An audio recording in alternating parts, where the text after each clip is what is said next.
That's really important. So, in case y'all don't know who I am Captain Gimpy, as your screen would suggest. In fact, that's what it says. And I have the cerebral palsy. And today, I have a plan for the stream. I have an article that I would like us all to listen to and respond to.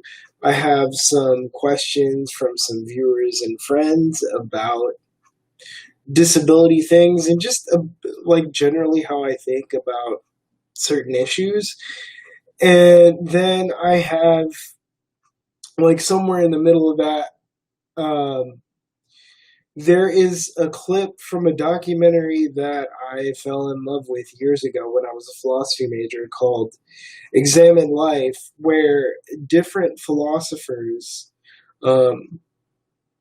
get interviewed about really broad questions. And in that documentary, there was a clip of a woman named Sonara who uses a wheelchair and a philosopher by the name of Judith Butler talking about disability and different ways that bodies function and how society, like people tend to treat you differently for very arbitrary reasons. And I thought it would be worth showing.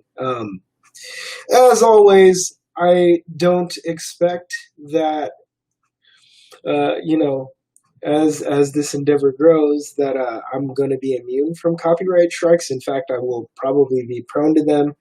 So in the future, if you find any of this useful, I might find a way for y'all to donate, because the less I have to worry about money, the more time I can spend reading, gathering information, and talking to people who actually might want to talk to y'all. So that's just something I've kind of been thinking about in the future, not necessarily relevant right now. So I realized when I did the last stream, it was 2.5 hours long, but I didn't really tell you much of my story with CP. So if y'all don't mind, I would like to start there. I'd like to start there. So I was born with cerebral palsy. I think I mentioned some of this, so if I repeat it, my bad, but I'm going to tell this as a cohesive story. I was born in October of 1983. I was supposed to be born in December of 1983.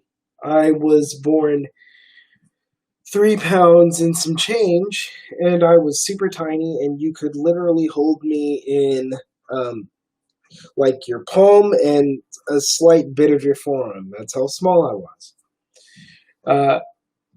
Like I mentioned before, they had to put me in an incubator because I couldn't maintain my own body temperature, which is common with preemie babies. That really doesn't have much to do with CP. Preemie babies can have a host of issues. I was born unable to maintain my body temperature and with a heart murmur and seizures, but I grew out of the murmur and the seizures, and obviously I'm not in a giant box to keep me warm, so my body figured out how to maintain my body temperature. So like,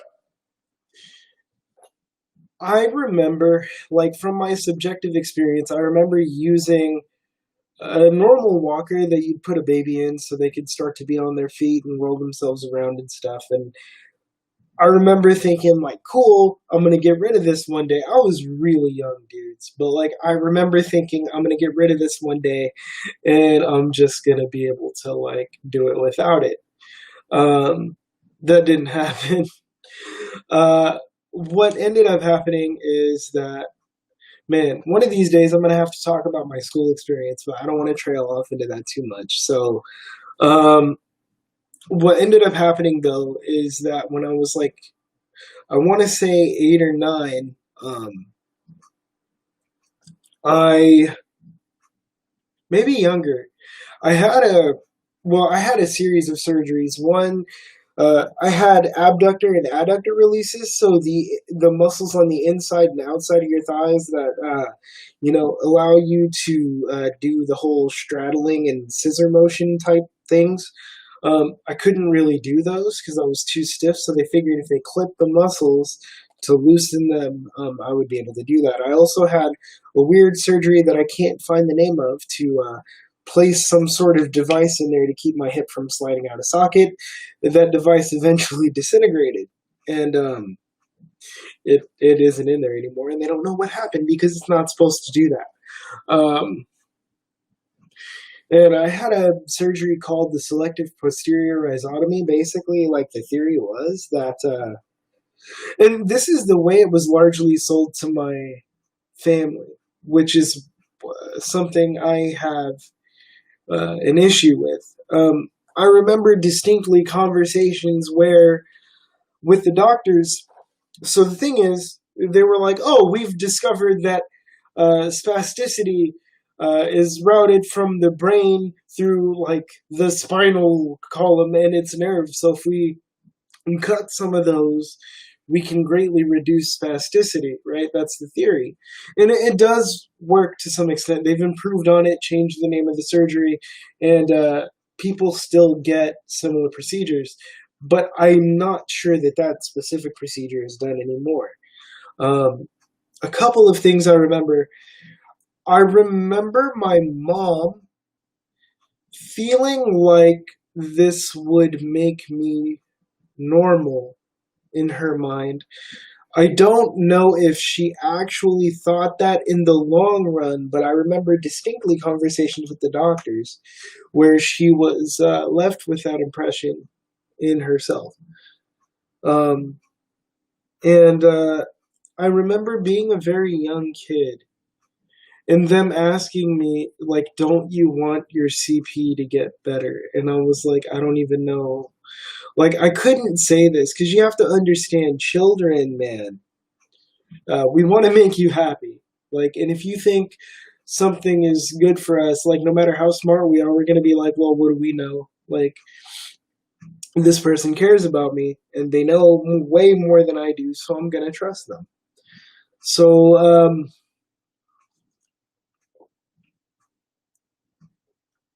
I had the surgery. I did everything I thought I was supposed to do. And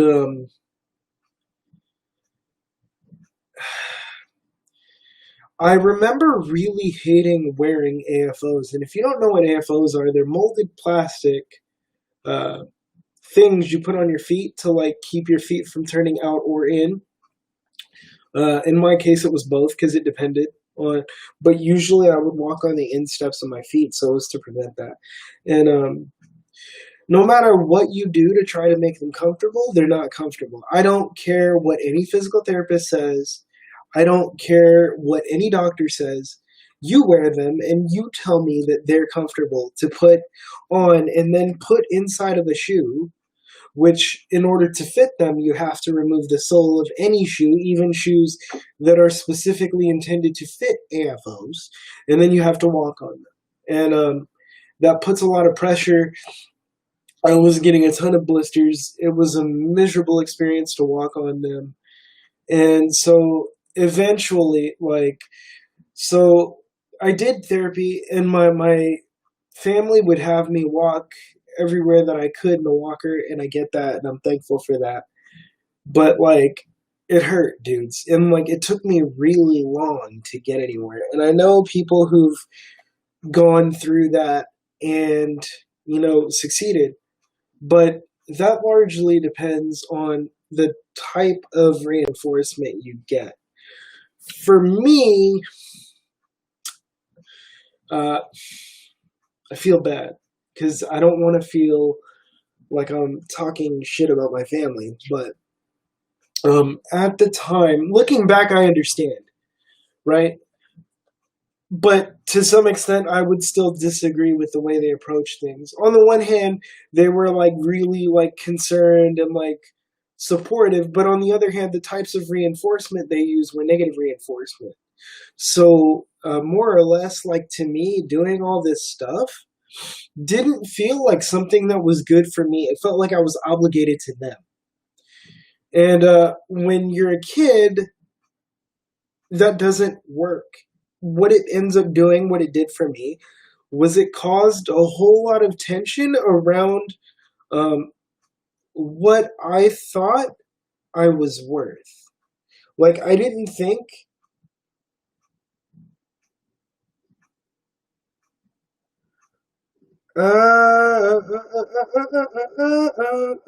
Okay, just looking at email. Uh, Eric, if you're watching this, I'll reply after the stream. My bad, dude. I've just been kind of busy. Um, so like, um, so for me, I felt obligated, and like it made me feel like I wasn't okay the way that I was, and that the only way I understand that like this isn't the message they meant to convey, but I felt like I wasn't okay the way that I was, and they wanted to fix me. Um, Looking back, I understand they had concerns about quality of life, but those issues of self worth stuck with me the longest, and they were compounded by various things that happened to me. And like it took me a long time to get to a point where I could speak openly and honestly about pretty much anything on my mind. Like I didn't think like I was worthwhile as I was. I don't think that anymore, thankfully. And yeah,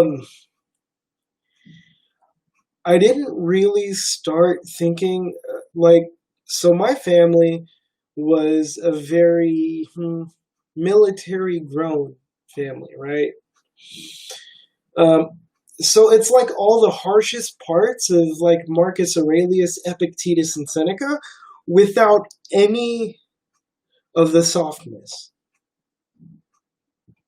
And so that was pretty, that informed the way that I grew up, such that for me, I was very uncomfortable talking about my disability. In fact, if you wanted me to admit that it affected anything about my life at all, we would get into a huge argument and I would win because usually, like, I'm good. So, yeah, there's those aspects of it. Like, I would like to eventually get around to talking about specifically my experience with education. If you guys have any questions, feel free to put them in the chat. Remember that if you're on Facebook, I do not see your messages in chat because I am using a Restream free account, which only lets me stream to my personal page, which does not allow chat messages from Facebook to come here. So please DM me. Yeah. Let's see. Do I want to answer questions or do I want to share an article with you? Because I was thinking like we'd listen and read the article, listen to and read this article about the 30th anniversary of the ADA, talk about some of the issues that it brings up, and then answer viewer questions, if that's okay with y'all. I'm trying to wrap this up by like 3:30 my time, so maybe three, because it's like 1:19. So I figure 2 hours should be good. And so without further ado, let us set up a stream of something. Oh, by the way, one of the things I've been thinking about doing is actually having like people on here to talk about random shizzle bizzle. So if you are interested in talking to me about random stuff related to disability on this specific stream, send me a message and we'll trade emails. We'll set something up and we'll have you on so you could say what you got to say. And I think it'd be an awesome thing to have a conversation with somebody about this stuff because sometimes I feel like I'm talking in a vacuum, all right, so let's get that article set up. I'm gonna share audio and Chroma tab, expectations. So during playing this article and scrolling, I'm going to stay quiet until the end, um, so I can sort of keep track of where things are at. Oh, by the way, I forgot to mention to you guys, this book was, or not this book. Dang, my head's getting ahead of myself.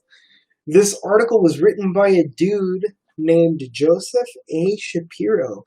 He wrote a book in the 90s about the civil rights movement leading up to the passage of the Americans with Disabilities Act. And it's one of the most enlightening books I've ever read. I might actually talk about how I ended up changing my perspective on talking about my disability after this. So let's get it going.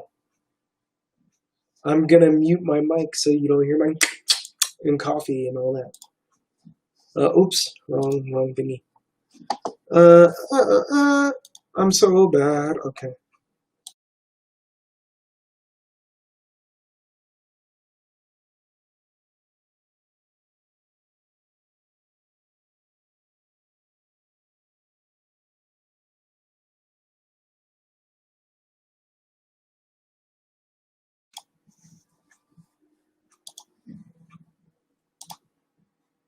This article was written by Joseph Shapiro and read by Kirsten Potter. This article is part of a series exploring how the Americans with Disabilities Act has shaped modern life for people with disabilities. To get to her job as the communications director of a legal office in Philadelphia, Imani Barbarin gets in her car, when the coronavirus pandemic doesn't require working from home, and drives to a train station 20 minutes away. There's a station closer to her house, just a 2-minute drive. But Miss Barbarin, who has cerebral palsy, walks with crutches. The nearby station doesn't have an elevator, and the steep steps are too hard to climb. Miss Barbarin was born 4 months before the landmark Americans with Disabilities Act became law in July 1990. She belongs to the ADA generation, at least 20 million people with disabilities, according to the U.S. Census Bureau, that grew up knowing the transformative civil rights law as a birthright. They expect the law to guarantee, not just promise, that they will get access to transportation, jobs, schools, and other public places, and to the same opportunities as anyone else. Members of the ADA generation are quicker than earlier ones to claim disability as a crucial part of identity, and with pride. The ADA, after all, erased some of the stigma. Now it's not just those with evident physical or sensory disabilities who say they are part of a disability civil rights movement, but younger people and those with invisible disabilities too. The ADA generation is more likely to disclose a learning disability, a chronic condition such as lupus, or a psychiatric disability like bipolar disorder. Ms. Barbarin, 30, finds daily reminders of how the ADA makes her world easier. The fully accessible office buildings and restaurants, or simply the expectation that a woman with a disability will have the same chances to take part in everyday life. There are also the markers that mock those raised expectations. The ADA doesn't require every old structure, like that train station, to be retrofitted for accessibility. And then there was her job search. After graduate school, Ms. Barbarin sent out hundreds of applications and disclosed that she has a disability. She didn't get one interview. She sent out more without mentioning her disability, and did. We have to talk It's about that. disheartening, Ms. Barbarin said, for people of her generation who feel like the ADA is the floor of what our rights should be, but we should be so much further along. Ariella Barker, who was born with spinal muscular atrophy, says people often assume that disability civil rights laws provide an advantage they do not. One of Ms. Barker's classmates at the Kennedy School at Harvard told her that as a woman in a wheelchair, she held the golden ticket to a good job. We also have to talk about But high unemployment persists for people with disabilities, even after the ADA banned discrimination in the workplace. Only 31% of working-age people with disabilities held jobs last year, compared with 75% of those without disabilities, according to the U.S. Department of Labor. When she graduated with a master's degree in public administration this May, Ms. Barker, who already had a law degree, didn't find the job she wanted, and instead returned to an old one. Since long before the ADA, there have been accepted roles for people with disabilities. They could be the objects of pity or of inspiration. This is They called wanted inspiration neither. porn. Doron Dorfman, an associate professor of law at Syracuse University, argues that a new generation has grown up with an added unwelcome role as objects of suspicion. The public knows little about the ADA or the frequent discrimination faced by people with disabilities, Mr. Dorfman says, and one result is what he calls the fear of the disability con. We have to talk about that. People with disabilities constantly pay a tax or price, he said. This idea of the disability con and always needing to prove they are actually disabled and therefore worthy of protection. Ms. Barker, who lost the ability to walk at 11, understands. When she was in law school, one day she was in the checkout line of an Atlanta clothing store, clutching a dress, a pair of pants, and some tops. Another customer approached, explaining that she was curious about the young woman in the wheelchair. "How do you have the money to buy all of that?" I have the a woman job. asked. "Did you get injured and sue somebody?" The ADA Wow. generation grew up expecting its rights, but Wow. also found resentment instead, propelling a need to keep pushing back. "There's more of us who've grown up disabled and proud," said Stephanie Woodward, 32, of Rochester, New York. Ms. Woodward, who was born with spina bifida, was 7 or 8 when she first heard of the ADA. She had just started using a wheelchair at school, and a teacher complained that it was a safety hazard. The next day, her father went to demand an apology. Told that the principal was unavailable, her father, an electrician and a pull-yourself-up-by-your-own-bootstraps kind of guy, raised the issue of his daughter's rights and announced he was going to find an ADA lawyer. That threat got results. Ms. Woodward recalls thinking, "What's the ADA? Like, I really needed to know because it got such a reaction." Today, Ms. Woodward is a disability rights lawyer and activist. A widely circulated photograph showed her getting arrested in a U.S. Senate office in June 2017, her hands zip-tied behind the back of her pink wheelchair. She was arrested with members of the disability group ADAPT, protesting a Republican bill to repeal the Affordable Care Act. For people with disabilities, access to health care can have life or death consequences. They were among Obamacare's biggest beneficiaries, especially its Medicaid expansion. The willingness of activists, especially younger ones, to get arrested and the impact they had in the fight for Obamacare bolstered their political power, at least with Democrats. Notably, Joseph R. Biden Jr., AKA the Joe presumptive Biden, Democratic nominee in for case president, y'all are now weird. talks about expanding home care for the young and elderly with disabilities, a central issue to Ms. Woodward's protests as just an absolute basic right. There's a long history of successful disability rights protests. Judith Heumann, considered a founder of the movement, led a 26-day takeover in 1977 of a federal building in San Francisco and drove the Carter administration to enforce a law considered the precursor to the ADA. That story is told in her recent memoir, Being Human, and in the new Netflix documentary, Crip Camp, A Disability Revolution. Ms. Heumann, who had polio as an infant, is now 72 and a mentor to the rising generation of leaders. The ADA generation wants their lives to be benefited by the ADA, she said. They also believe that the ADA is not enough. The earlier generation modeled their movement after the civil rights struggle of the 60s and the women's rights struggle of the 70s, said Maria Town, 33, who has cerebral palsy and is president and chief executive of the American Association of People with Disabilities. Members of the ADA generation, she said, are informed by the marriage equality movement, the fight for the Affordable Care Act, and are informed by the Black Lives Matter movement. One result is that they have an expanded view of disability justice, one that embraces other causes and other marginalized groups. This is a positive Carrie move, Gray, in my opinion. 29, helped organize scores of people with disabilities at a June protest in front of the White House in the wake of the police killing of George Floyd, holding signs that said, "Black disabled lives matter." For Ms. Gray, a diversity and inclusion consultant who lost a leg to childhood cancer, policing is a disability issue too.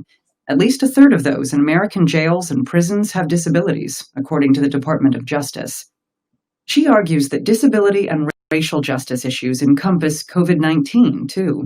Black and Latino people have died from the coronavirus in disproportionate numbers, I'm in not part because of entirely unequal sure what to access to make health of this care because and I other haven't looked at causes the of data their yet, greater but prevalence of pre-existing conditions, I'll including take that until disabilities I like have a chance diabetes to look and at it chronic further. lung illness. There are more young people with disabilities now than in the past, or at least more who are willing to accept the label. Today, almost 1 in 4 college students report having had a diagnosis of depression, according to the American College Health Association. That's up from 1 in 10 college students in 2000. It's a perfect storm, said Mary T. Hoban, the association's chief researcher. Students face an exceptionally stressful world, she says, the pressures of social media, fears of school shootings, and now the pandemic's many disruptions.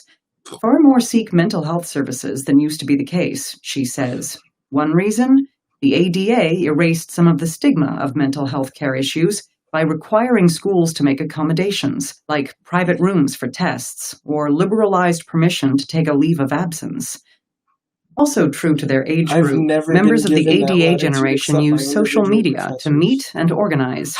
Ari Naaman was 18 when he started the Autistic Self-Advocacy Network online in 2006 to challenge the prevailing narrative about autism, one that was driven by parents' groups and researchers. It largely saw autism as a tragedy and the answer as a cure. For Mr. Naaman and other autistics, that ran counter to the proof of their lives, which were rich and fueled by the ambitions promised by the ADA. He and others wrote and organized to shatter the old images of autism. A recent academic study of newspaper content credited their work for a dramatic shift to positive depictions of autistic life. If you have any questions, Mr. leave them in the Naaman, chat. now a visiting scholar at I'll be the talking Lurie right after Institute for this. Disability Policy at Brandeis University, said, "Finding the autistic community online was important to me because it sent the message that you don't actually have to take, as written on stone tablets, everything that professionals say about you as true." That freedom to think big is what most marks the ADA generation. After Micah Fiolka Feldman helped move his sister into her college dorm, he decided he wanted the experience of dorm living This too. is very cool. At the time, he was taking a 2-hour bus ride to get to his non-degree program at a college outside Detroit for students with intellectual disabilities and Down syndrome. When the university said he couldn't live on campus, he used the ADA to sue and won in 2009. 2009. Go, my dude. Today, he works as a teaching assistant at Syracuse University's School of Education. He helps grade papers, reads students' journals, and talks to future educators about what it's like to have an intellectual disability. I sometimes wonder if I'd been born at a different time, how much different my life would be, said Mr. Fiolka Feldman, now 35. But he says it's hard to imagine a life without the expectations and rights made possible to his ADA generation. You go, brother man. So there's one thing I sort of disagree with in this article, right? And that's the framing of a 35-year-old dude as like being part of the ADA generation. But it depends on your ability to like remember, I guess, right? Because I'm like a year-ish older than him, and I would argue that I was born. Right? Oh shit! My bad. So like, I'm over there watching my own stream like an idiot. Okay, but yeah. So I would argue that like if you're, I would say for me, if you are 30, 31 and younger, I would say you are firmly in the ADA generation. Those of us who are slightly older fall just outside of it, and that's because I still remember what it was like to not have the ADA. I remember what it was like to not be able to go to like basically any school I wanted because the ADA didn't exist, and there were special schools that were made to accommodate people with physical disabilities, like cognitive disabilities, and so forth. There still are schools for very special cases, but like now, if you're capable of being mainstreamed, you can go to whatever school you want. because the school's required to have like accessible restrooms and that sort of thing, like everywhere. And some schools still struggle with it, by the way. So, yeah. With that being said, I think I should start answering some viewer questions because a lot of them are connected. So we're just gonna take uh, connected ones as they come. Um, so disability and healthcare question mark. Um, just so you can see the list of my questions, I guess I'll put them up there too.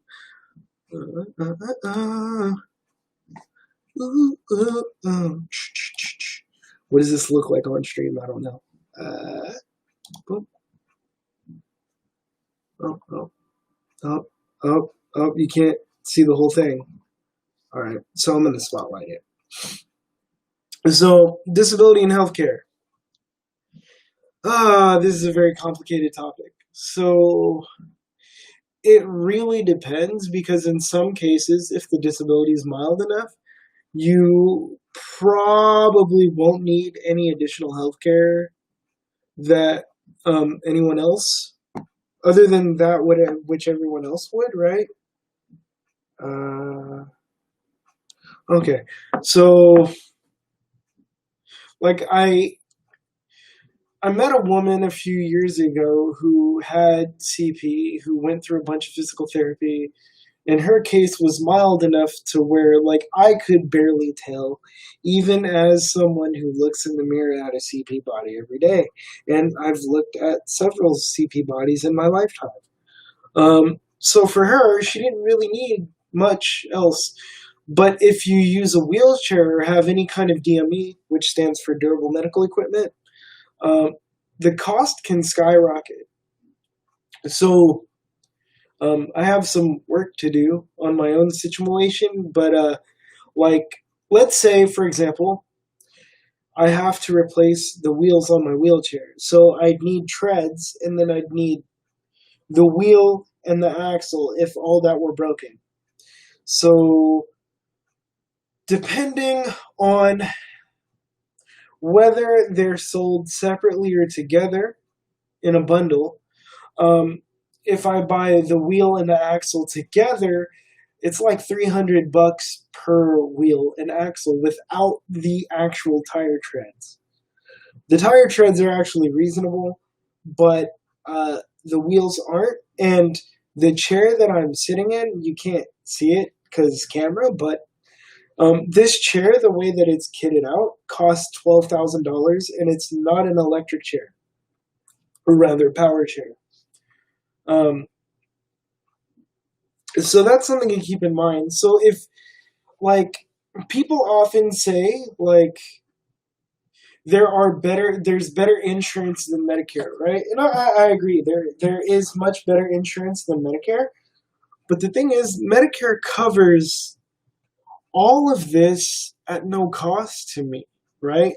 So it used to be like when I was growing up that in order to get medical insurance, and this is what I was taught as a kid and as a young adult growing up, in order to keep my Medicaid and Medicare, I had to be an SSI recipient. And in some cases, it's still easier to receive other support services, which I should talk about, if you are on SSI versus if you are not on SSI. Because being on SSI within a certain age bracket automatically denotes a certain level of disability that you can just like assume as a provider. And so like it's easier for people who are diagnosed with a disability and SSI to receive support services like in-home health care, like in-home support services, IHSS. It's often easier to get DME, like durable medical equipment, like if you need a respirator or oxygen, or you like you need a very specific kind of wheelchair. Like I've known people that because of their spasticity issues actually need a chair that reclines and has like a massager built in. And those are ridiculously expensive. And unless you have like a top god tier job, like you're a lawyer at a like really good law firm, I hate to tell you, but your insurance isn't going to cover that. Not completely. You're going to have to pay a fair bit out of pocket. And then there's this weird thing where like certain kinds of equipment, like the model of something that is the best fit for you is not covered by insurance because of the various options that you would want with it to be the best fit are not covered by your insurance. So oftentimes you end up having to settle for what you can get. And that's like not really a problem for me because, like, to be honest, I just am happy to have a chair that I'm comfortable in. Like, I hate using loaner chairs, like hospital chairs or like transport chairs that people have to push for you.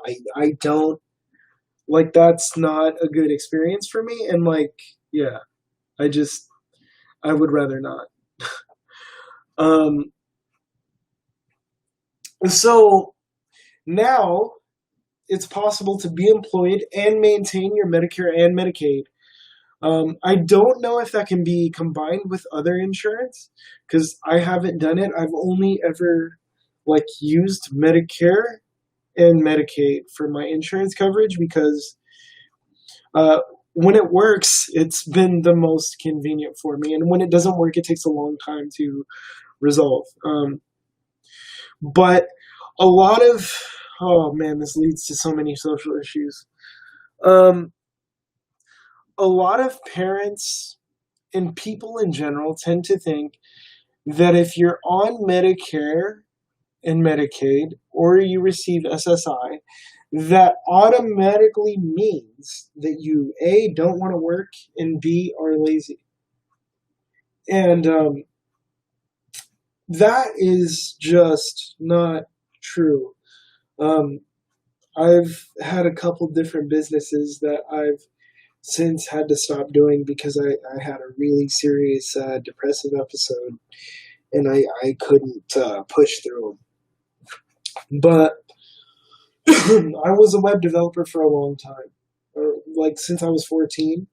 I stopped when I was 29 to do something else because I wanted to do anything that had anything else besides computer work. I wanted to do that. So I kind of quit doing that at 28, 29. I also did video production work during that time.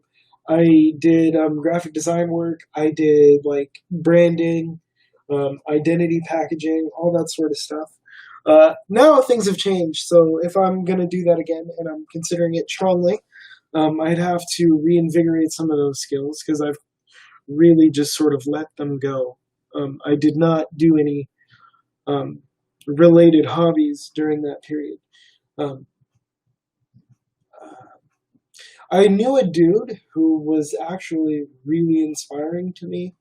Um, he was a dude that had muscular dystrophy, but for the longest time, while his body still operated in a way that allowed him to like use a screwdriver and grab things and whatnot, he would build computers on the side for people when this stuff was really expensive. And he was, man, like you don't understand, dudes. Computers are really, really cheap compared to what they were. Like stupidly cheap. But he was doing this while it was still expensive. Like people would give him the money up front plus 300 for labor. And he built computers like a machine. Um, and I knew a woman who, like, both of these people lived in a very accessible gated complex out in the Rosemont area of where I live. And she would help people with grants, applications, like scholarship applications, and applications for services. And she would like help point people to like lawyers who would take pro bono cases to argue for a disability appeal with the Social Security Administration. And like these people were both on SSI, and because of how the system is set up, they had to do all of this stuff under the table. And like, to be honest with you dudes, like that's pretty much what it takes. If you want to live on SSI, right? If you want to collect SSI, chances are that's not the only thing you're doing. Now, I also know exceptions to that, right? But if you're trying to like live and have a normal human life where like you have a strong social circle um, of acquaintances and sincere friendships, and you don't want to be like super depressed all the time, chances are you're gonna have a pretty good side hustle going on. Um, like the second thing I did for another like 15 years. Well, well, no, I started when I was 22 and I was still doing like web development, and I did that for like 15 years. Was I was a private tutor in humanities because I suck at math. I'm all right at science, but like I'm horrible at math, so I don't offer those. But like I tutored in like Spanish as a foreign language. I tutored in like English grammar, composition, and lit. Tutored in philosophy. Tutored in U.S. history and government. I tutored. What else did I do, man? Sociology classes, I did those. And yeah, like I had to have like a really strong general knowledge about a lot of things, and like to be honest, like I found that to be the most fulfilling work that I did. I could talk a lot about that, like about people's perceptions of me as a tutor, like specifically me, and like what people generally expect from tutors that might be unrealistic, right? Unless they're former teachers, and I was not a former teacher. I was a former teaching assistant. Oh yeah, I was also a TA. So I forgot. Both in a second grade classroom and in a community college deaf studies classroom doing ASL. And let's see what else. So yeah, all that is to say that just because someone's on SSI or Medicare, Medicaid doesn't make them lazy. You need to understand that you don't understand, right? Like the thing that bothers me the most is that people just walk around like assuming random shit about other people's life circumstances without ever meeting the person, without ever really getting to know like why they're in that situation. Let me give you the counter example of the SSI thing, um, which leads into another thing that I kind of want to talk about. I have a friend who, like back in the day when I was Catholic, uh, they actually, my bad, they were going through a crisis of conscience, a crisis of faith, and all that sort of thing, like a dark night of the soul, basically.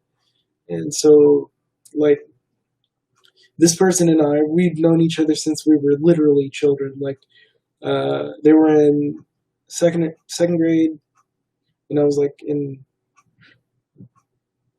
no, I was in third. They were in second, I believe. That's the age difference. But we've known each other for a while, so we were talking, and like she, damn it, they ended up wanting to convert to from being a Baptist, Southern Baptist Christian, to being a Catholic Christian.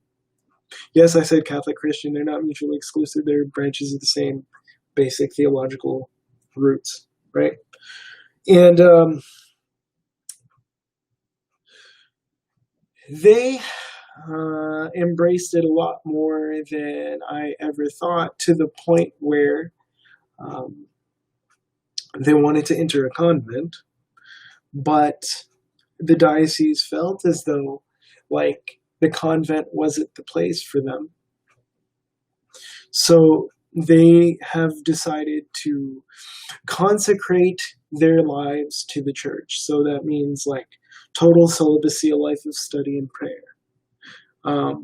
And, you know, They when they're done with their formation, they will counsel people, in their faith. Um, so this is just my opinion, and if they happen to be watching, know that this is not a reflection on what I think of you. This is just like kind of, and if I were in this position, I don't know what I would do, but here are some thoughts. So this particular person that I'm thinking of is a spastic quadriplegic. Um, they have many issues with spasticity. They are not able to provide basic care for themselves without the assistance of another person. And this individual has struggled with feeling physically desirable, such that they feel as though a sexual and romantic relationship with another human being is outside of the purview of what they are capable of experiencing. So they decided to go the church route, which I completely understand and respect. Although if it were me, to be perfectly honest, I would just keep trying. But I get why eventually they gave up. So I had a conversation with them, and I asked them what happens if SSI stops being a thing. Because it's entirely possible the system could just collapse in on itself, because it was designed, like all the estuary meth and all that sort of thing was done during the FDR administration. And it was originally designed to be a financial buttress for those reaching retirement age, when the average life expectancy was not more than 70 years old. And that's no longer the case. So while we've shifted money around to try to maintain that system, there's a lot of issues with that money being appropriated for other things, and the legality and ethics of that is like really, really shady and scary. But like, I don't want to get into that here because that's not what I'm here to talk about. But I asked them, if like SSI quit being a thing, what would you do? And quite frankly, they said, I don't know. And so since neither of us could answer that question, I asked them, like, are you happy just doing this? Right? And they said, yeah. And like, to be honest with you, that's all I needed to know. Because the thing is, life is about more than just getting a certain kind of job with a certain level of income. And yes, I'm aware of the psychological studies which indicate that income beyond 60 to 75K a year does not significantly increase happiness, and past a certain point you start seeing a decline. And I think there's a strong correlation between like the stress levels of jobs at different income tiers. Like if you're working a really low wage job, it's super high stress. When you get to the point where you're making like 40 to 60K, like the stress is manageable in a lot of cases in a lot of different sectors, right? And then when you get beyond 75, you get back to the same level of stress as a low wage job, but the nature of the stress is completely different. That's my hypothesis. I'm not sure if I'm right, but I'd bet money on that. So they said, yeah, right? And so I left it at that, and we're still in touch, and we're still friends, but like if it were me, I'd fundamentally disagree with that course of action. But, I'm not them, and they have to make their own decisions. My point in telling this story is that you really need to understand people's position. Like, what there are, like, physical circumstances that you can improve in some cases, and then there are those which you can't. And then there are also like mental circumstances that are brought about by like life, right? And if I'm being honest, like when I really sat to think about their position, um, I pretty well immediately understood why they made that decision, because like I've felt the same way.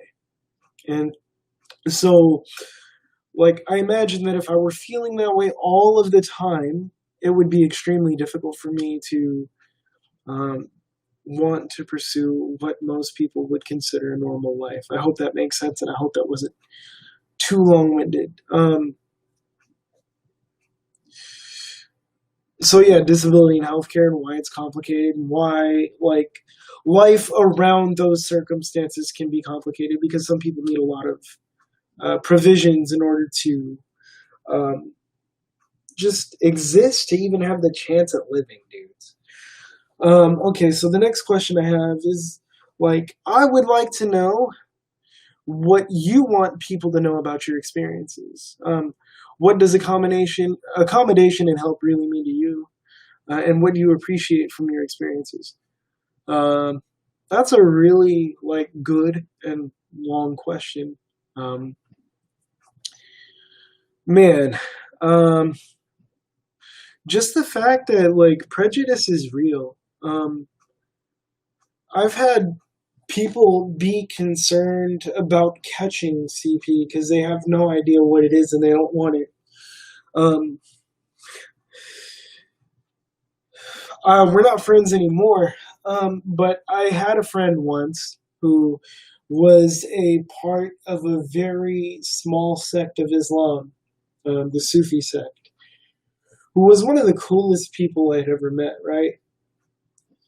And like, I remember him telling me one day, and this is back when I was religious, so we spoke a very similar language, right?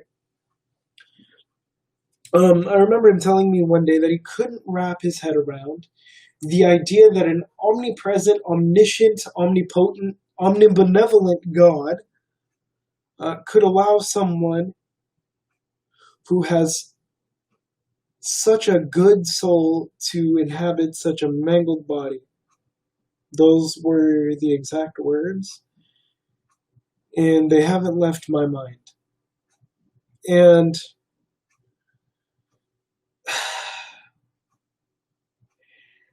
what I wanted to say to him then, and what I did say, is that if your faith is shaken by such an ordinary experience, then it's not that strong. Consequently, I think he became an atheist, or at least he was when we parted ways.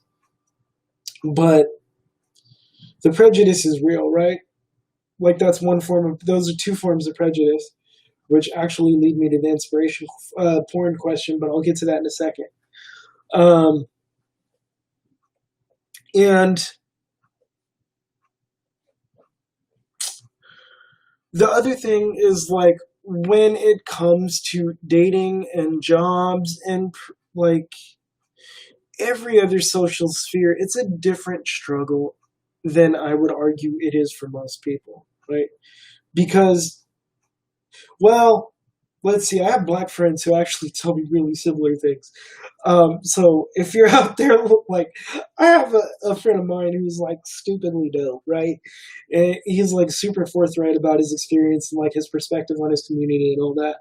And if you're watching this dude, like, thanks for sharing those experiences with me, because like I think that some of the things that are happening, like that are perceived as like in the black community, are very similar. So like for example, right, um, with black men, I've heard a lot of black men talk to me about how they like black women don't want them, and vice versa. Black women often feel like excluded from the potential like relationship pool by black men.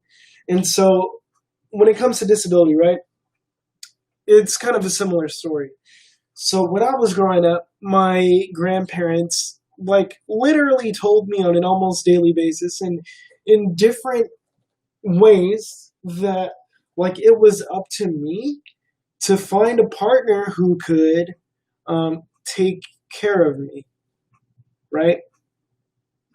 And they said this in a bunch of different ways. So, like, a couple things happened. Like, I had this colonized brain where I would see a woman that, like, I otherwise thought was attractive, but she'd be in a wheelchair, or but she'd have this disability, right? And so, like, I would automatically freaking exclude, like, that as a possibility for me. Um, and likewise, like, that happens to me as a disabled dude who, like, man, now, like, I genuinely, like, love seeing, like, a beautiful, bubbly woman with a disability that I find attractive, and I want to go for it, and I have. But I also run into the same thing. They're like, oh, I'd never date someone else with a disability, or I'd never date anyone in a wheelchair. Like, I can walk, I can get someone normal. I've literally been told this, right? And that hurts, dude. Like, rejection hurts in general. Like, I'm fine being rejected, but to be told that the very reason they won't even consider you is something that you literally can't do anything about is just, it baffles my mind, right? So that's one thing I would like people to understand, that this sort of internalized, my word for it is Gimpism, the new word for it. Like, I was using that since I was like 11, right? But that internalized ableism will destroy you from the inside. And if you are someone struggling with self-acceptance, and trust me, it is self-acceptance. I've been there. By all means, like, come talk to me or someone like me, right? Because, man, you are missing out on some really amazing people that you won't even have to explain a lot of things to, because they will inherently understand an aspect of your life that you often find having to yourself having to explain to other women or men, um, to another partner. It's just different, and it's beautiful, and I love it. I would never say that I would, like, exclusively date people with disabilities, but I find that it's easier to relate to someone with whom you don't have to explain everything every day, all the time. Um, so there's that. That's one thing I would like to put out there. Um, the other thing is, like, what is accommodation, and, like, what's actual help, right? Um, so in an educational context, um, people who think that ADHD is fake and that ADHD kids are just lazy, or, like, dyslexia is, like, some con, um, those are really like, they're invisible conditions that people often don't really understand. Um, just as an example, because these are friends of mine that I think often catch the most flack. Like, it's a lot easier for me in a lot of ways, looking the way that I do, to get adequate accommodations in damn near any space, except when it comes to jobs, but we'll get to that. As you heard in the article, like, only 31% of working aged persons with disabilities actually, like, worked. And that's not just because, like, they didn't want to, and I'll get to that in a second. But in the educational context, it's a lot easier for someone like me to get accommodations than for somebody who, like, quote unquote, looks normal, aka is able-bodied. But I can guarantee you, people with ADHD and dyslexia, like, they don't need you telling them they're stupid. They're not stupid, but they feel it every day because of people telling them they are. And what these types of conditions actually are cognitive differences, not necessarily, like, disorders, right? So, like, a lot of people that I've met with dyslexia have way better spatial reasoning skills than I do. Like, ridiculously better social reasoning skills or spatial reasoning than I do. And, like, they tend to be able to, like, see the whole of some kind of apparatus way quicker than me, and I'm supposedly smart. But these dudes, like, they just have a different way of seeing the world. Likewise, and I understand the ADHD brain too because it's mine. Um, there are certain things that take us really, really long, like reading, because like you don't understand. Like most people have thoughts in serial, right? Like it's one after the other, after the other, after the other, after the other. So like you have the ability to like stop and be like, okay, that's my thought, that's my thought, that's my thought. In an ADD brain, they come from all angles and are connected to all things, right? And if you happen to like, you know, enjoy the MBTI, ENTPs will understand this. But like if you don't have ADHD, it's a little bit different.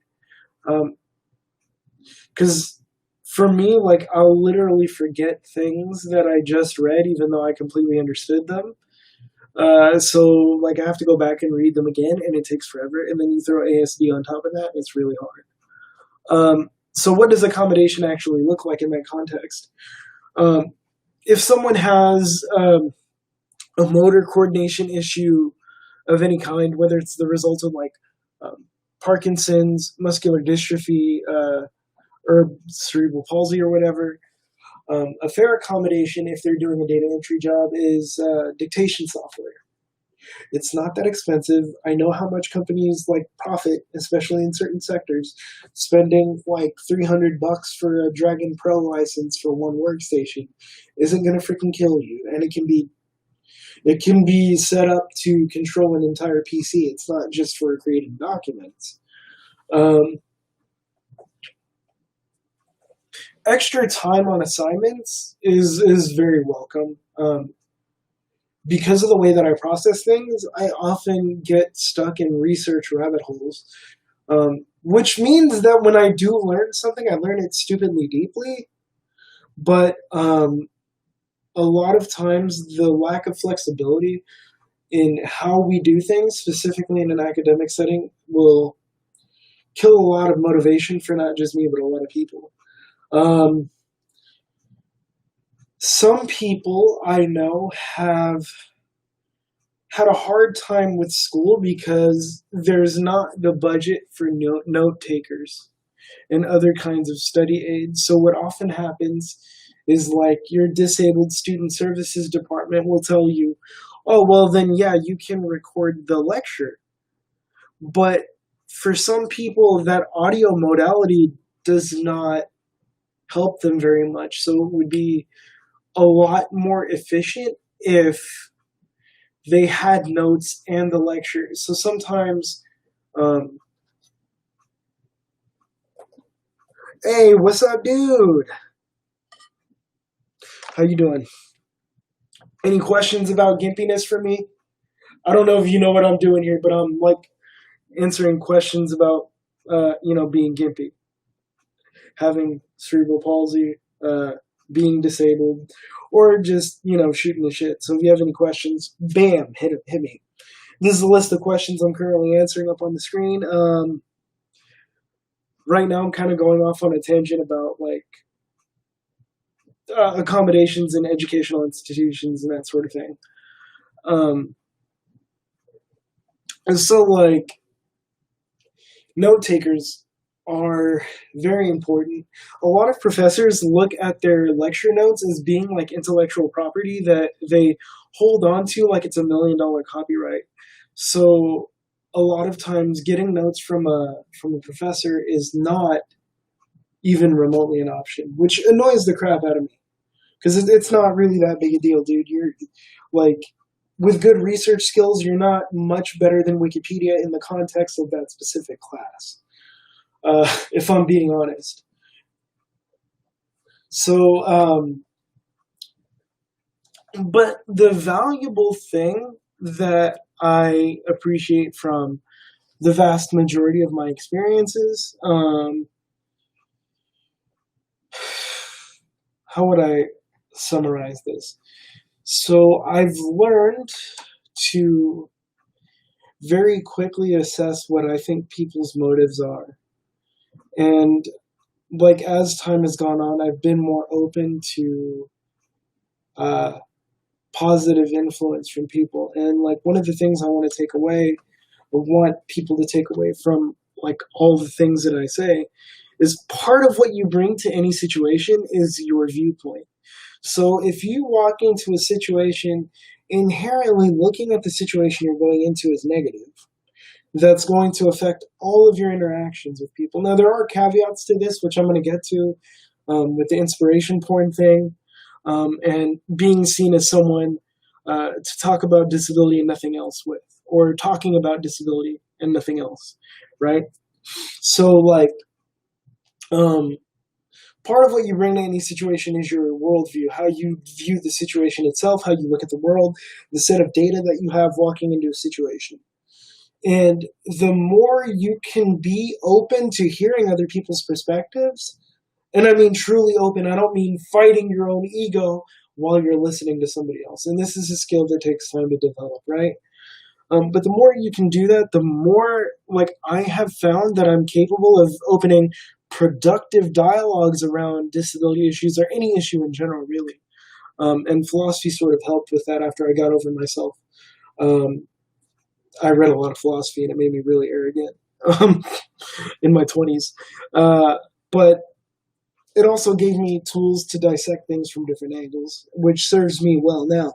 But when you can do that, you can open a lot of productive dialogues if you can engage in reflective listening and sort of repeat back in a new way what you think you understand about what somebody says. And if they agree to that, move on with your next point, or address that and make sure that you're doing it in a way that doesn't make the other person feel attacked. There are some people that'll feel attacked no matter what you do say, so, you know, there's always that. But do your best, dudes, because it really does make a huge difference in, like, how productive your conversation with people are. Hey, what's up, Gauging? Do you have any questions for me, my dude? Like, anything at all? Even if it sounds weird or silly, I don't really care. Open for anything.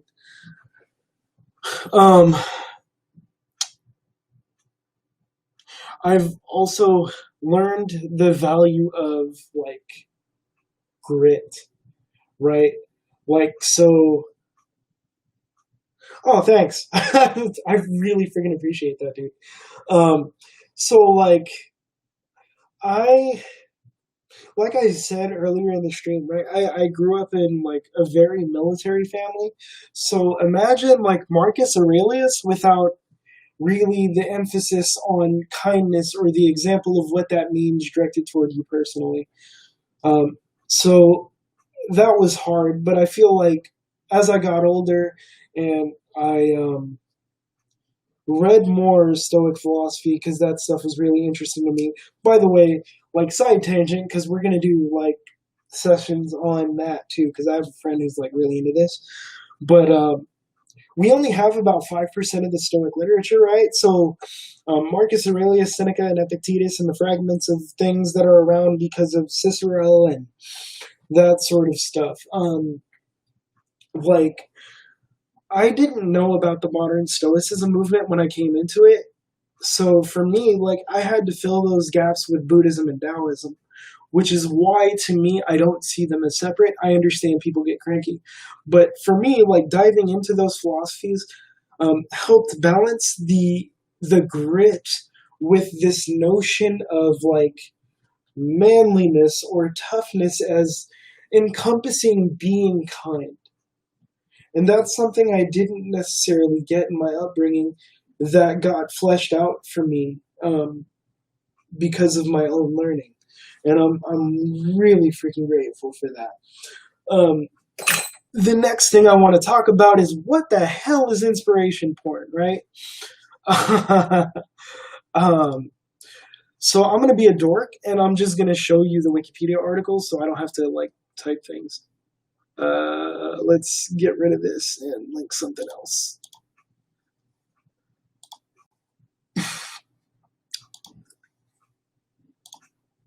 Okay, inspiration porn is the portrayal of people with disabilities as inspirational solely or in part on the basis of their disability.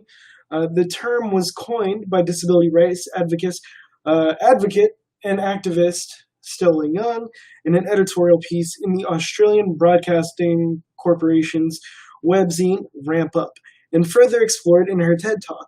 She rejected the idea that people's otherwise ordinary activities should be considered extraordinary solely on the basis of their disability. Um, and I think this raises a pretty good criticism in summary. Criticisms of inspiration porn include that it others as a verb, people who experience disability and that it portrays disability um, as a burden as opposed to focusing on societal obstacles for people who experience disability. Uh, wait, that people who experience disabilities face. See, I can't read. And reducing people who experience disability to inspiration and dehumanizes them. So there's a flip side to the coin that was actually brought up in the article that I streamed earlier on in the session. And the flip side of the coin is that um,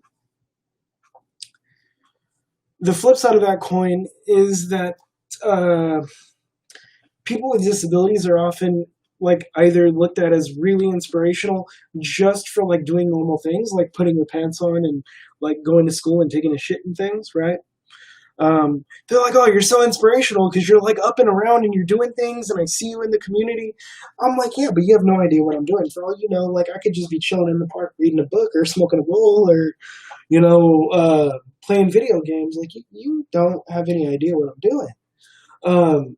There's that aspect of it. So like, I've been approached by people and I've had said, man, you're like really freaking inspirational. And this was before I wrote my book. I hadn't really done, well, I mean, I hadn't, well, it's not that I hadn't done anything, but I hadn't done anything that I felt accomplished for that would like warrant me being an inspiration to anybody else. Now, if somebody told me that today, I would be okay with that because I've written a book, I've done like public speaking stuff. I'm doing public speaking things right now. So if anybody were to tell me that, I'd be like, well, thank you. But like, dude, um, people all throughout my educational experience told me I was inspirational for getting an education. I'm like, dude, that's a basic right in our society, not, you know, something um, to be told that I'm inspiring for. You know what I mean? Like, it's just kind of ridiculous, dude. The flip side is that often people with disabilities are contrasted to people who make up the social norms, right?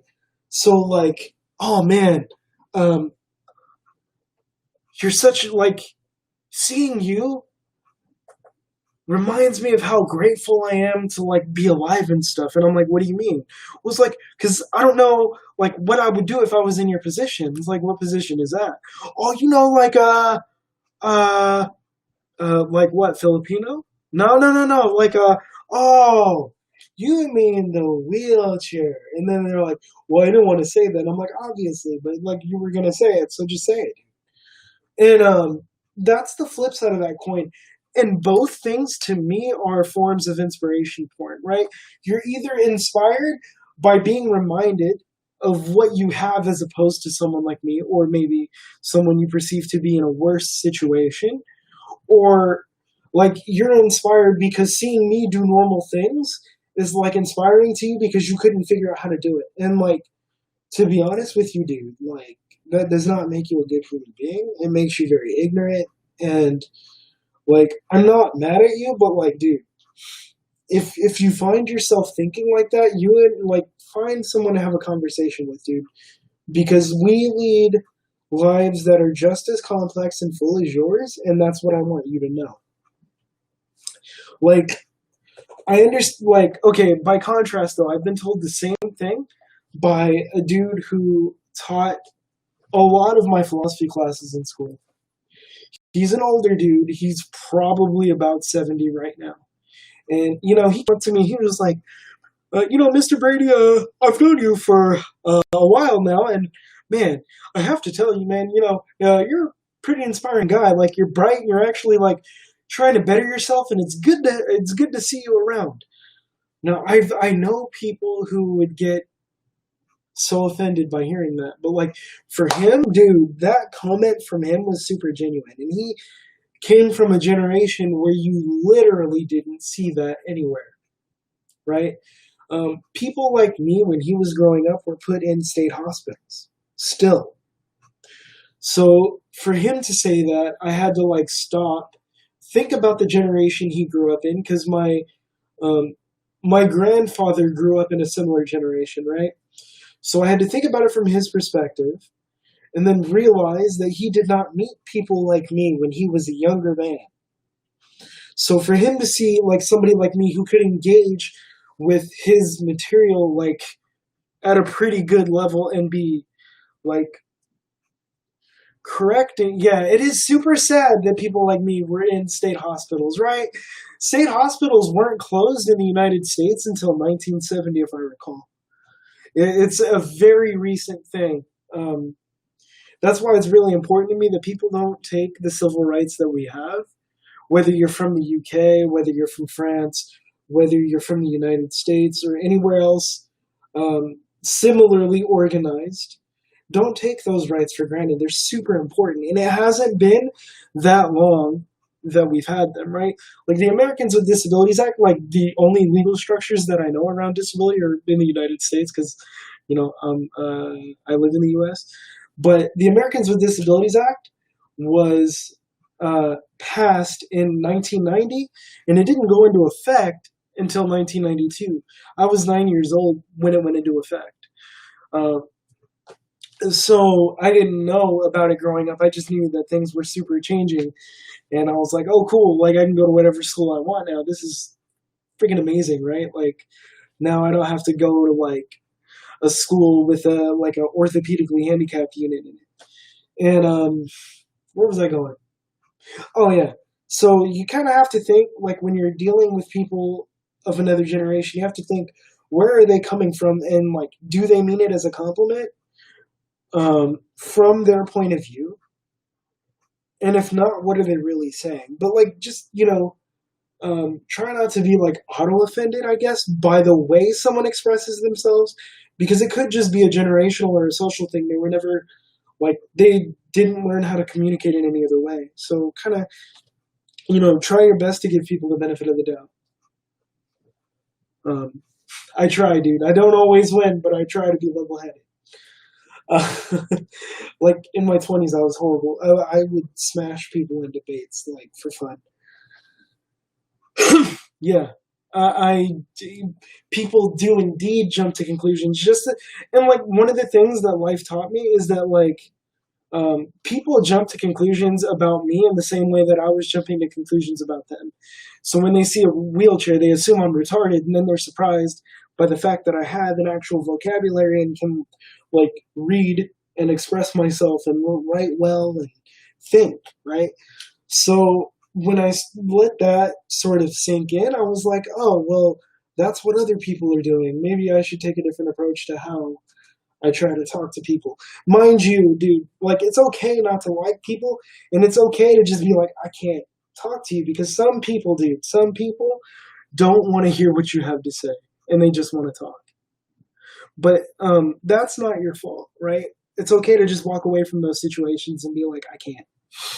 Um, but at least you try, because like if we don't try, dude, we can't expect anyone to better the world for us. And yeah, you can lobby for better legislation, but where you're actually going to change the world is by changing people's points of view. And the way to do that is to be a human and let them see that you're a human. And if they abuse that openness, that is not your fault and that's not your problem. And just like move on and find someone else. Let's see. What was my next? I don't remember my next question. Okay. I'm so bad at streaming. Okay, we can. Oh, so we talked about inspiration porn. Spotlight you. Hello? It's not showing up, man. Oh, there we go. That was weird. um, being seen as someone. Oh, thanks, dude. I'm better at it than most people. That's crazy because I don't have any music or fancy visuals or anything. And I'm just rambling on about questions. Thank you. I super duper appreciate that. Um, let me see. Being seen as someone to talk about disability and nothing else. So back in 2015, I wrote a book called The Gimpy Monologues. You can find that shit on Amazon. It's actually pretty cool. Um, oh, cool. Thanks. It's interesting and not boring. Awesome. So I wrote a book, and the reason I wrote this book was because I went to the bookstore and I found this is a pretty common experience for people with disabilities. So I went to the bookstore and I was looking on something about the sociology of disability. I wanted to read an ethnography or a memoir or something non-medical and non-academic, right? And there was nothing, dude, zero. There was a novel that had a girl with a disability in it, and that was the only thing out of the thousands of books that Barnes and Noble had in stock. So I was with a girl at the time who was really into theater. She was a double major in sociology and ethnic studies. And over the course of our relationship, she kept asking me really uncomfortable questions about sexuality, disability, people's perceptions. And we'd have super long conversations and then, do things. But one day we were talking and we were watching a documentary with Mark Zupan in it, right? Called Murder Ball. It's about a wheelchair rugby team. And there was a scene in it where they talked about how they have sex. And she was like, how would you do it? And my dumbass was like, you want to find out? And then she did. But after that, she was like, we've had a lot of really great conversations about this, and I learned a lot. Why don't you write a book? And I'm like, I don't know how to write a book. And she was like, yeah, but you write for me all the time, right? And I'm like, well, I guess. And she's like, why don't you put some of that in a book? And so I spent the next couple years or so writing a book. And what I originally wanted to do with it was turn it into a play that was like The Vagina Monologues by Eve Ensler, but for people with disabilities. Regardless of if it was bipolar depression, polio, MD, MS, whatever.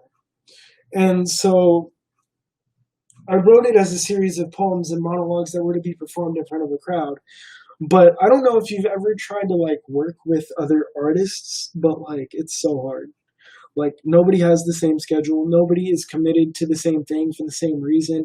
And in fact, sometimes the reason you're committed to something can totally put them off. So the play ended up not happening. I would still like to do it, but my mom didn't know that I had been writing basically since I was 15, right, in various forms. And for the past couple of years, I've been trying to get this thing published. And she was taking an English class at the JC, trying to get, nursing done. And she was in an English class, and there was this dude who ran a local publishing company. And my mom was like, why didn't you tell me we were trying to get published? I didn't even know you wrote. And I'm like, wow, that makes me feel good, right? You don't even know that I write things. But I put that aside, and she was like, you got to meet this guy. I think you like him. And so I met this dude, and he read my book, and he started giving me his books. And he was like, dude, I think we're going to do well together. And he published my book, man. And because of that, I've gotten to speak at local colleges and stuff about disability issues. And it's one of the most fulfilling experiences I've ever had. Which is actually, thinking about that is what made me want to do this. Because I genuinely love doing this. I love talking to people. I love hearing what you guys think. I love the questions I get. I love the responses to my book. I love it all. I even love the asshole who's like, "Oh, you're just lazy and like you're just collecting the social securities and you don't want to do nothing." I'm like, if I didn't want to do anything, like, why would I be talking to your class, right? But that's just part of the job, I guess. Like, people are just going to think what they're going to think, regardless of what you do sometimes. Um, so that was really cool. I forgot where I was going with that, but um, what am I really thinking, but I can't tell anyone? Or I don't tell anyone. I'm trying to think. People with disabilities are people. It's that basic. Like, every person I know, disabled or not, wants a fulfilling life that includes gainful employment, that includes strong social relationships, that includes love and romance, um, that includes like vacations, adventures, new experiences. And the more we make different kinds of experiences available to people with disabilities, like, dude, you're going to see a drop in unemployment. You're going to see a drop in depression statistics. Because I don't know if you guys know this, but like historically, the unemployment rate for people with disabilities, even controlling for people with disabilities that are capable of doing the jobs they apply for, is historically double that of the unemployment rate for people of color on average, and that's regardless of other economic conditions. And it stays pretty constant. Sometimes it goes a little more than double, but usually it's about double. And that's frightening to me because like that means that just because you look like me, like the odds are stacked against you. And for those of you who didn't get to see the article that I was reading earlier today, there was a story in that article about a woman who got her master's degree in like public admin or something like that. And she disclosed, like, when she put on her resume that she had a disability, she got zero freaking interviews, right? And then she sent the same resume without disclosing her cerebral palsy. And she got more than 100 interviews. It's like, what is happening? If that is the only thing keeping you from considering an employee, why? Like, I genuinely want to know why. If you're one of those people and you have the power to employ someone, freaking, like, I will give you 45 minutes of just talking at me before I respond to you. I swear, 45 straight minutes of answering that question. I just want to know why. Because I don't get it. I understand that there are certain conditions where medical care is a concern, but most of us aren't going to. We have that covered, right? We know what to do. And, like, especially now that we can be employed and keep our medical coverage from the government, dude, that's less of a concern. So tell me, why are you still, like, disproportionately denying employment to people with disabilities? Like, if you're out there, I want to hear from you. Um, I'm considering even putting my email up on screen. Actually, yeah, let me do that real quick. Give me a second. Again, if anybody has any questions, like, give me a second and I'll get to those because I freaking dig questions, right? Let me, actually, not that one. All right.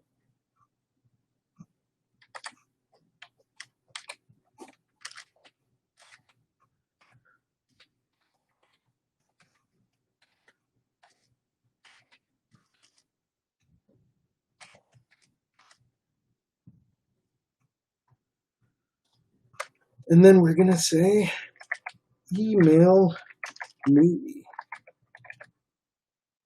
And we're going to add that.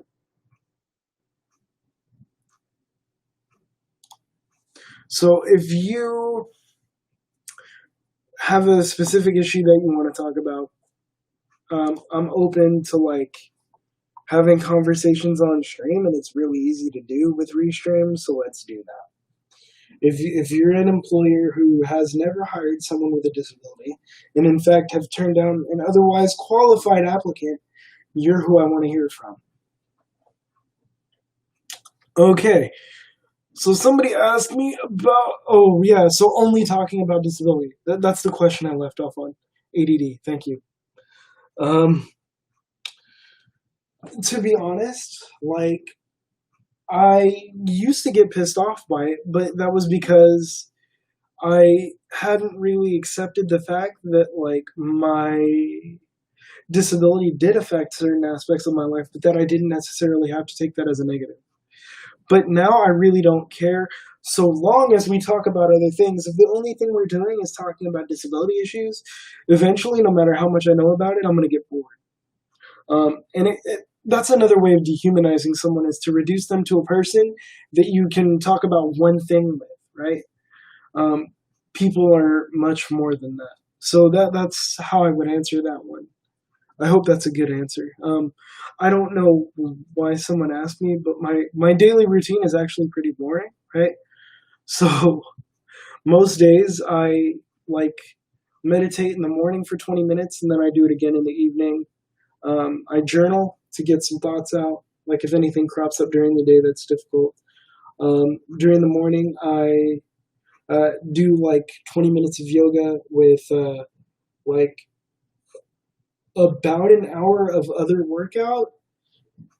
And then, like, depending on what I'm doing, so I did a language immersion course like a couple weeks ago that I spent a lot of time on. So I was doing that. So usually I'll divide my time between language study, various social media marketing classes that I'm currently taking to try to like get back into the field, because I think it has a lot to offer when it comes to like branching out in terms of my advocacy work. And then like I like to read, so I spend a lot of time doing that. And then of course at some point I'll break for lunch, respond to emails that I get from people about different things. So some of it's personal, some of it's not. And then I'll go for like a 2 mile walk, you know, and then just like everybody else, at the end of my day, I'll like watch anime or Netflix or like YouTube or something. I like pre-COVID. That's my COVID routine. Pre-COVID, I wasn't very physically active, but I would go out all the time. I had a movie review blog that I was contributing to on a regular basis. I'm thinking about reviving that blog so that I could talk about film and disability specifically, like, because I don't see a lot out there. And there are a lot of films that are beginning to be made around that. I was also, like I mentioned before, a humanities tutor, so I'd spend like 5 hours a day with clients, so that's like 20 hours a week. And then like I was still doing language study and then going to school full time. And then I was a TA. So like yeah, I was pretty busy. Like now I'm not so busy. Yeah, that's my daily routine. It's pretty boring, but it works for me. What do I think about planning for the future? It depends on the angle I answer that question from. That's a really good question, though. Planning for the future. So, my Taoist, Buddhist, Stoic brain wants to say, and so like my ordinary brain, the brain I grew up with, wants to say like planning for the future is super important because you're Asian and type A, family, military, bah, right? But the reality is, I've learned in a very harsh but systematic way that life does not unfold according to our plans. No matter, like, the better you plan, right? Exactly what you want to happen, the less likely that is to happen. So, I'm somewhere between go with the flow and plan the shit out of your life. So for me, the way that I would characterize this, right, is to have a general direction. So, like, actually, let me give you an example from my own life. So, back to the book. I wanted to write a book, and I had a very, very narrow minded, specific idea of what being an author meant, let alone being a successful author, right? So I got tons of rejections from like literary magazines to publish parts of my book. I got a lot of great feedback from people who worked local theater, but like when I would try to get pieces published, like people were like, "Oh no, screw you, screw that. Like it's not what we're looking for." Blah blah blah. And in my head at the time, I was a failure because, like, to me, I had to go the traditional route. Like, I had to get published by like um, Random House Publishing or like Harper Collins or some ridiculous thing like that, where like less than 10% of their manuscripts even get like looked at for serious publication.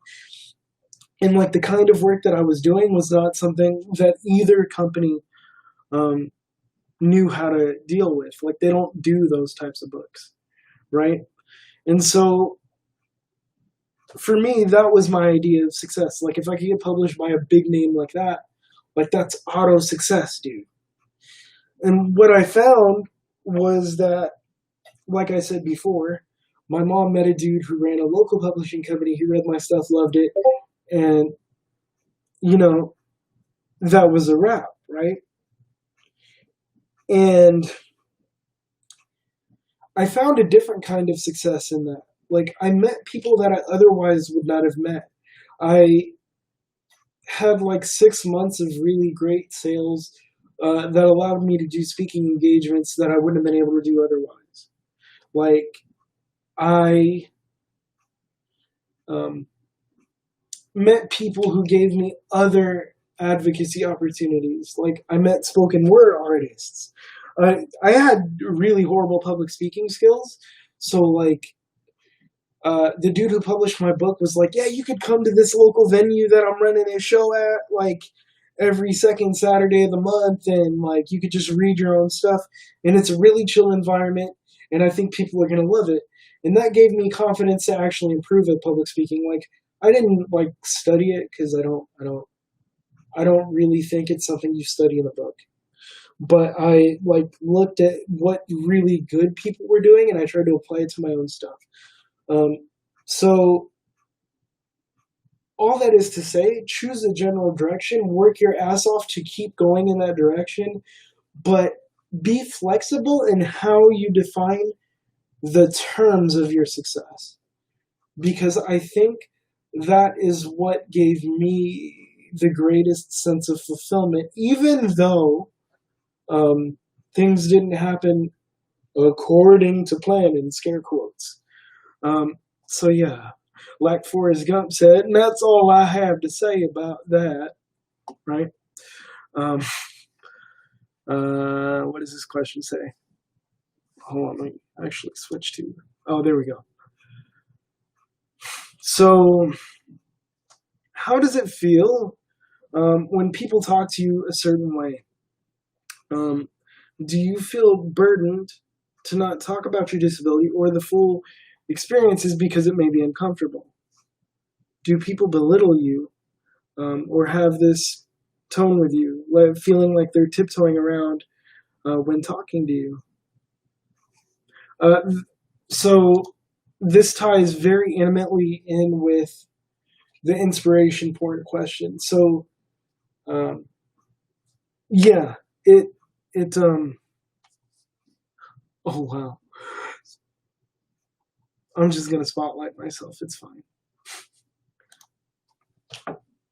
So yeah. So there's a couple things I want to touch on here. One is the concept of infantilization. So that's basically like when you take a grown adult and you speak to them as if they are a child because for whatever reason you think that they won't understand what you're about to say, or like you treat them as if they're a child even though they're clearly not. And that happens all the time. A very common instance pre-COVID was I'd go to a coffee house and I have a friend who's like on the autism spectrum. He's like Asperger's classic, if you're familiar, and but he looks like he doesn't have a disability, right? So often I will ask the cashier something and they will respond above me to him as if I'm not the one that just said something. Or they'll like do the thing they do with kids where they like kneel down and they're like, "Did you need any help?" I'm like, I was about to ask you for help, but obviously by the way you're talking, you lack the mental capacity to assist me, right? Uh, I don't know. That's me on a bad day, right? But yeah, it happens all the time. And there are lots of circumstances that are like less noticeable than that where people will avoid mentioning the fact that I'm in a wheelchair. And sometimes it's not because they don't think it's important, but because they're literally afraid to ask. And there's something I wanted to say about that, right? Because, um, you know, it's kind of nuanced. Because on the one hand, I'm the kind of person who doesn't really mind answering questions. I don't mind letting your kid touch my chair if they think it's cool. I had a 2-year-old kid be like, "Daddy, why is he so slow?" Like without like noticing that there was a bunch of stuff in my way. And then his dad was like, "Be nice." And I don't think be nice is like the best thing to tell a kid. Um, I think like the best thing to tell a kid at that age is like maybe they're having a bad day and that's as fast as they can go. Maybe like he's afraid to fall off the sidewalk, so he's trying not to push too hard. Some possibility. I realize that like for some people those possibilities never occur, but if they do occur to you, like use them. Even if they're fake, like start teaching your kid to think of like random possibilities for why someone might behave a certain way than like blanket statements like be nice, because that doesn't really help in my experience. It's very well intentioned, but it doesn't actually like do much. Because what does be nice actually mean? Do we know? I don't think we do. Because nice is weird for weird people. The other thing I wanted to talk about today was a post that I found on the Book of Faces. Um, let's see, where's that Facebook tab at? Yo, nah, nah, nah. All right, this one.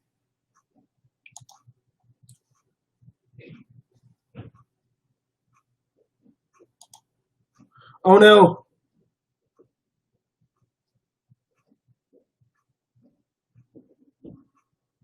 Uh-oh. Chrome is crashing.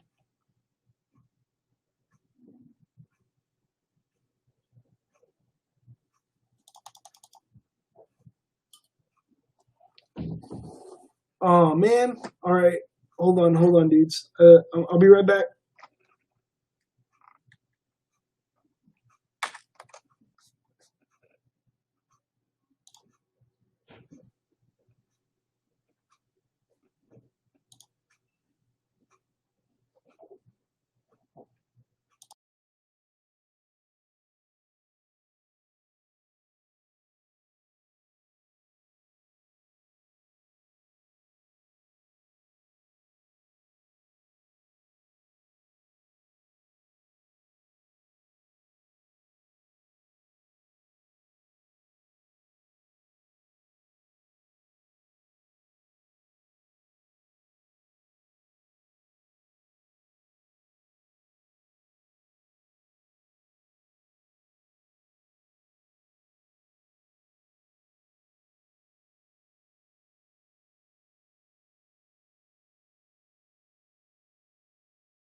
Okay, I don't know how that's gonna look in the VOD, but like, um, so I'm streaming with what's this called?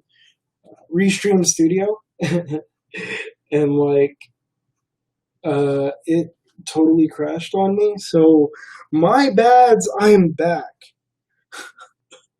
That was hilarious. Um, so the next thing I wanted to talk about was like proving your disability, and a friend of mine posted this on Facebook, and I thought it was totally worth sharing with you guys because I think y'all are cool. So, all right, go back to the restream spotlight. Okay. Once again, I am Captain Gimpy asking questions or answering questions about disability in life and all that junk. And right now, I'm going to read you something. So, this one is like, I actually follow this person on Twitter. It's pretty cool, actually. It says, an autistic friend of mine just said to me, the harder I work at communication, the more people expect from me and the less they're willing to compromise. And it's the most fucking heartbreaking thing I've heard. And another person responded, and this is very much a thing though. And I'm sure people across the board with disabilities can verify that it happens to them too. People will turn any progress you make toward being quote unquote normal, no matter how straining or difficult it is for you, no matter how little it actually helps you, as either inspiration porn or proof that you don't really need accommodations. You just need to apply it yourself. So, yeah, that's pretty interesting, right? Because, so I mentioned in a previous stream that I did that when they did cognitive testing on me at 13, like most of my skills were college range at 13. And so because of that, I didn't really get the accommodations that I needed that some of my friends had. Like in middle school, I had a friend who, like, man, he's intellectually capable, but like his parents weren't like that academically supportive, so he was like behind. But he had like a note taker, and like she would like explain shit to him, and she'd like do his classwork. And like I was sitting here struggling to take notes in like every class because I write slow, and this was like in '96, right? So like computers were stupidly expensive, and it's not like now where the school could be like, oh yeah, we're gonna give you like a locked Chromebook you can use on campus, right? Like if I had that opportunity, it would have been a much different experience. But like I didn't get a note taker, so like I'd start falling behind because I'm trying to keep up with like what my Mr. Feeney looking math teacher was like saying on the board, like while he's writing on the board, and I'm trying to write the previous thing down, and I'm like, okay, well, fuck it, I'm just gonna go learn this on my own, which is largely what I ended up doing, and like that's really frustrating because in a way, right? Like I was more capable than him intellectually, so like that under that was the assumption that I didn't need any help at all, and that I could just like grit my teeth through it and just needed to learn better study skills. And I really didn't know anything about ADHD, but I definitely freaking had it, dude. Looking back, like that was a real struggle for me, and my family didn't want to put another diagnosis in my chart. They were very resistant to the idea, and like I needed help that I didn't know how to ask for. So if you have a disability, dude, and you like live in the Sacramento area and you want someone there who's been through an IEP, like if you qualify for Alta California Regional Center, like hit them up. If you have a friend who's been through the special education system and has also been mainstreamed with accommodations or whatever, you have every right to ask them to be at your IEP and your parent-teacher conferences if that's what you want. Also, Let's see what else. If you can afford to help me travel to where you are in California, and you specifically want me to go and like listen to the conference between your parents, yourself, and your teachers, I guess I'm willing to do that because that's part of what I would like to do for people in the future. Might as well start now. So, yeah, I can't believe I just said that in front of people, but yeah. So that's totally something you have the right to. The next question that I have gotten, what happened to Notepad with my questions? So these two are kind of tied together.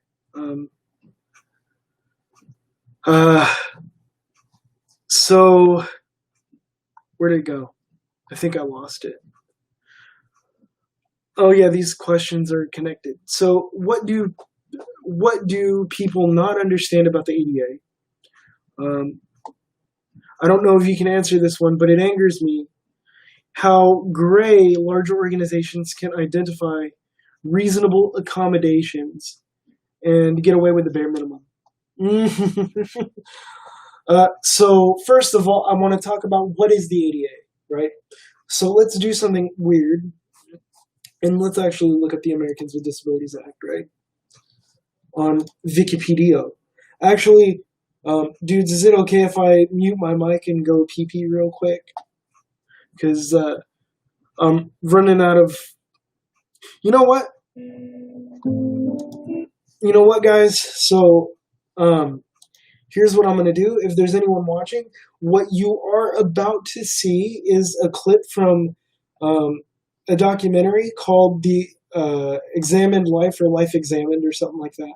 Examined Life, right? So that comes from a play on words. The unexamined life is not worth living. This is a counter to that, and it explores various social issues through the lenses of differing philosophies. I'm going to play this clip with subtitles, and when I return, we're going to talk about it. And I hope you guys really enjoy it. I'm actually thinking of streaming the whole documentary and getting in trouble for it because I love it that much.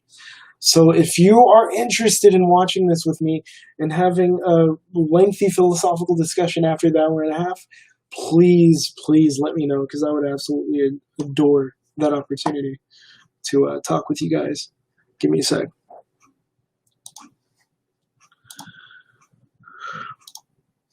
So...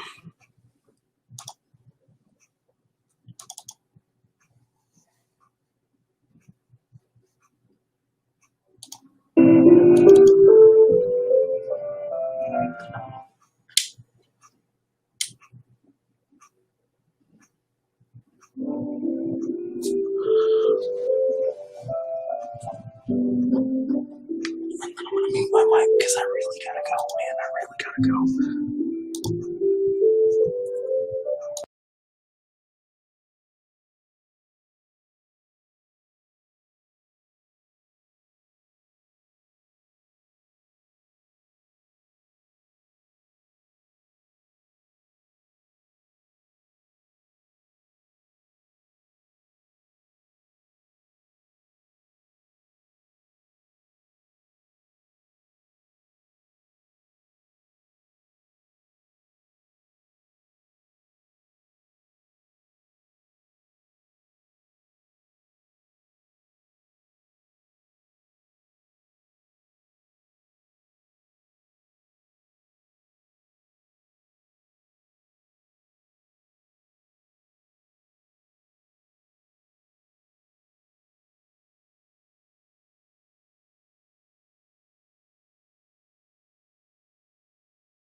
My bad, dudes. I'm literally watching this because I haven't seen it in years, and I still think it's an amazing conversation. I'll be with you right after.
You want to know what I just realized, guys? I kind of screwed up, but hopefully you were okay with reading the captions. I realized I didn't turn on the audio for that clip anywhere but my house. So my bad. I'm gonna answer this last question, and I think I'm gonna get going because, man, it's been a pretty long stream, and there's a couple things that I really do want to get to before I get on to the rest of my self-care, so to speak. So this question is, I've said it before, I think, but I didn't really answer it. So, what do people not understand about the ADA? I don't know if you can answer this one, but it angers me how gray larger organizations can identify, quote, reasonable accommodations and get away with the bare minimum.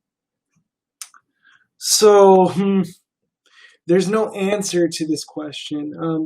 There are a couple of things that I want to sort of explain, right? The Americans with Disabilities Act itself was modeled after the anti-discrimination laws, which were passed as part of the Civil Rights Act of 1964. And as such, guarantee very similar protections as the Civil Rights Act of 1964. But the problem with the law is that there is a lot of leeway for interpretations. So let's take a very concrete example. A few years ago, or should I say very recently, a few years ago, there was an article about how the deadline for total compliance with the ADA was coming up, and that year was supposed to be this year. But because of our current leadership, that deadline has been extended, and the stringency for compliance has been softened by the current administration. As part of the ADA Education and Reform Act, I think it's called, that gives businesses and educational institutions more time to reach full compliance, which is not something I think we needed. You guys had 3 fucking decades and you can't get your shit together, so you should go out of business. Whether you're a public nonprofit university, and we could argue the definition of nonprofit because you do profit. Your models of education operate very much like a private business, and the biggest difference is that you feel like you're overregulated, but in my opinion, you're not regulated well enough. But that being said, that's what people don't realize about the ADA. And so when it comes specifically to the parts of the ADA that speak of access, right, like physical access to a location, what that part of the ADA very vaguely outlines, and there are connected state laws that refer to the ADA and sort of define those regulations in greater detail for that state. And that's the other thing that people don't understand is, like, not everything to the specific detail is laid out in the Americans with Disabilities Act. Only that certain things are prohibited, right? Like discrimination on the basis of disability is now equal to discrimination based on race. But there are a lot of ways in which companies try to discriminate. I can actually tell you a personal story about that. But I'll get to that.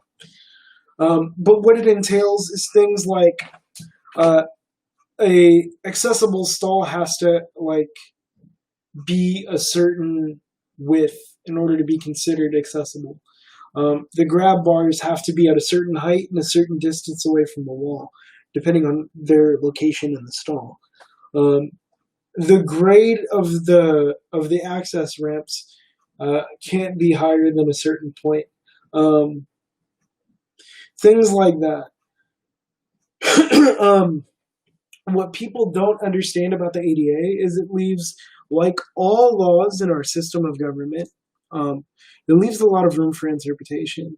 And a lot of the movement now is centered around passing laws which clarify aspects of the ADA, which are often abused by large companies like the Asker posits, um, to get away with the bare minimum.